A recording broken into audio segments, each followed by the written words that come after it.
जिसको भगवान शिव अपने पास में रखे हैं, यह साधारण नहीं है। शिव मंदिर में जब आप कभी जाएं, शंकर भगवान की,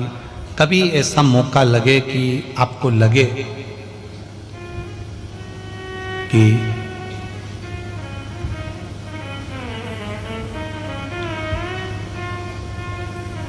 कहीं आपका यश कम हो रहा हो, आप जानते हो कि मुझको यह काम करवाना है और यह काम आगे हो ही नहीं रहा है, यह फाइल आगे बढ़ ही नहीं रही,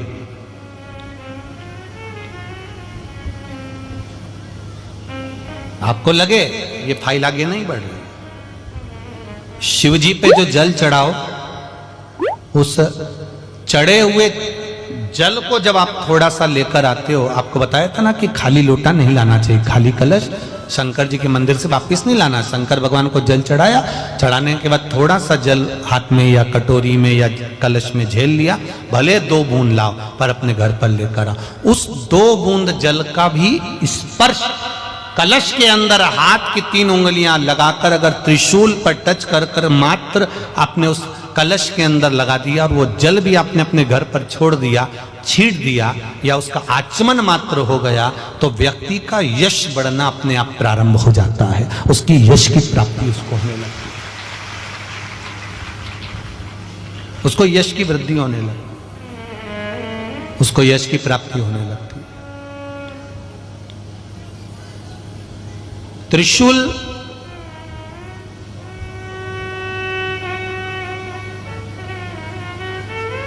का दान, त्रिशूल का स्पर्श,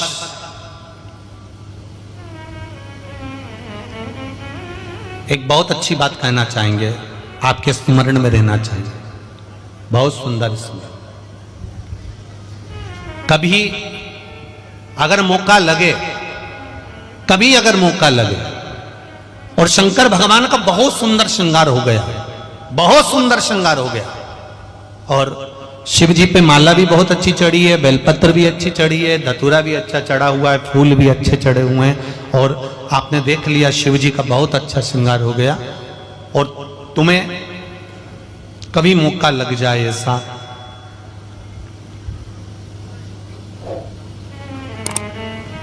और तुम्हारे पास में एक अच्छी सुंदर सी माला हो पुष्प की, तो आप पुजारी जी को या पंडित जी को कह दो, या पंडित जी मान नहीं हो, शिव जी का अच्छा श्रृंगार हो गया हो, तो वो माला केवल त्रिशूल की, जो त्रिशूल है उस त्रिशूल पर ही उस माला को अगर आपने केवल टांगी दिया, तो भी आप उन्नति की सीढ़ी पर आगे बढ़ना प्रारंभ कर देते। पर किस समय पर? जब भगवान का पूर्ण श्रृंगार हुआ, पूर्ण श्रृंगार शिव जी का हो गया और माला तुम्हारे हाथ में है, और तुमने देखा भगवान का श्रृंगार हो गया। अब शिव जी पे अगर माला चढ़ाऊंगा और श्रृंगार गिर जाएगा, तो उस माला को आप अपने यश प्राप्ति के लिए, अपने आनंद के लिए, अपनी उन्नति के लिए आप उसको त्रिशूल पर चढ़ा सकते। हम कई बार एक बात बहुत अच्छे से आपको वर्णन किए हैं कि कभी मौका लगे और आप किसी कंपटीशन एग्जाम में बैठ रहे हैं, या एक ही जगह पर सर्विस करते करते बहुत समय हो गया और वहां पर उन्नति नहीं हो रही है, आपका प्रमोशन नहीं हो रहा, तब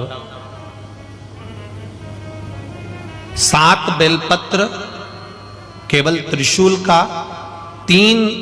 जो त्रिशूल में 3 नोक होती है, पहले साइड की दोनों स्पर्श, फिर बीच का स्पर्श कर कर अपने हृदय की कामना कर कर अशोक सुंदरी वाली जगह पर मात्र चढ़ा देने पर भी व्यक्ति जिस जगह पर नौकरी कर रहा होता है उससे उसका प्रमोशन का चांस बढ़ जाता है और उसकी उन्नति की ओर अग्रसर होता है। त्रिशूल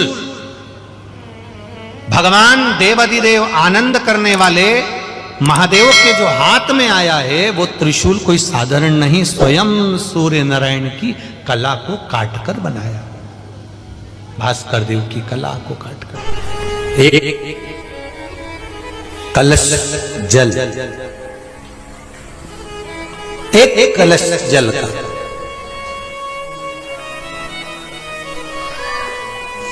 एक बेलपत्र। कभी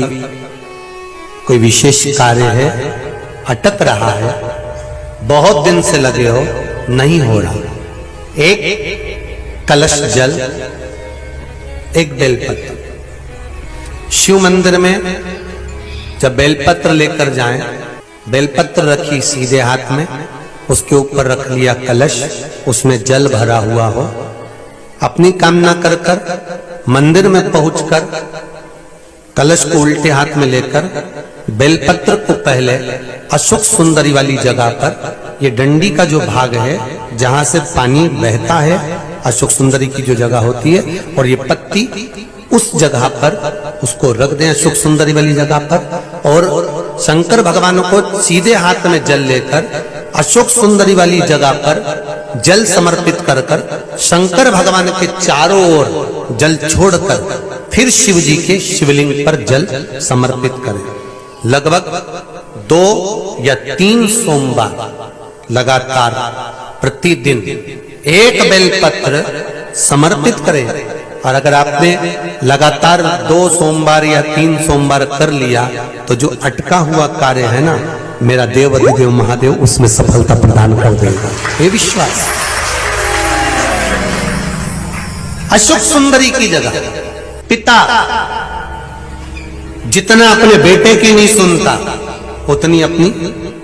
बेटी की सुनता। बेटा मां को प्रिय होता है और बेटी बाप को प्रिय होती है, बेटी पिता को प्रिय है। आप शिवलिंग को जब स्नान करा रहे हो तब ध्यान रखना, अपनी चूड़ियों को पीछे करिए, कड़े को पीछे करिए, अंगूठियों को साइड में रखिए, तब जाकर भगवान शंकर को आप घिसना प्रारंभ करो। नहीं तो साधारणता से जल चढ़ाओ, दूध चढ़ाओ, पंचामृत चढ़ाओ,